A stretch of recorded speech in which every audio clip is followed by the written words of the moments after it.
Navigating the Maze, Interrogative Determiners in English. Hello, language enthusiasts.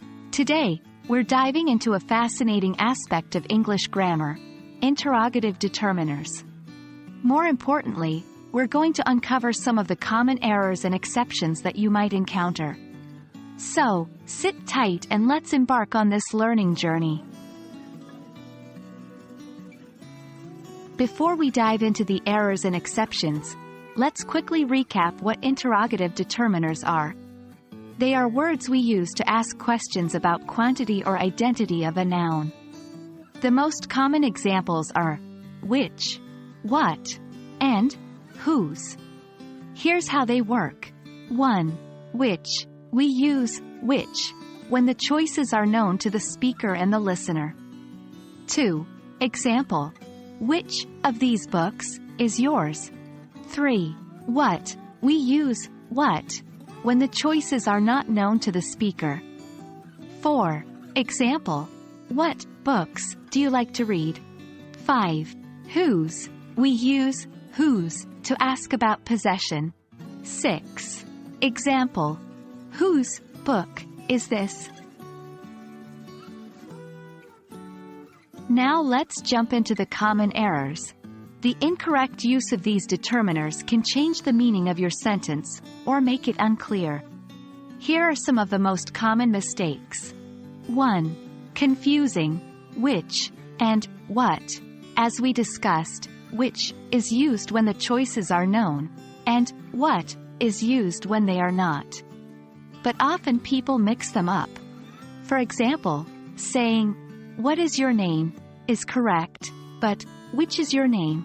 is incorrect, unless you're choosing from a list of names. 2. Missing of, with, which. When which is used with plural nouns, it is often followed by of. For example, it's correct to say, "Which of these books is yours?" and not, "Which these books is yours?" 3. Misplacing whose. Whose should always come before the noun it is asking about. Saying, "This is whose book," is incorrect. The correct form is, "Whose book is this?" Like any language, English has its fair share of exceptions, and interrogative determiners are no different. Let's go through some of them. 1. Which. With single nouns.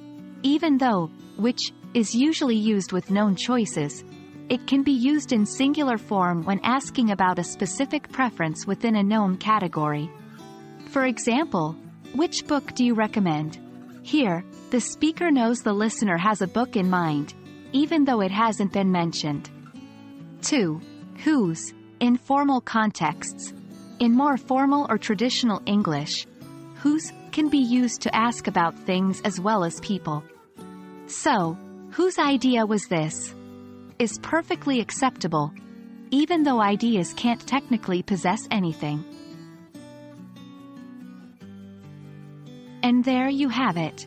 A deep dive into the common errors and exceptions associated with interrogative determiners. Remember, it's all about practice. The more you use these determiners correctly, the easier it gets. So, go on and practice writing and speaking English using what you've learned today. Until next time, keep learning and keep growing.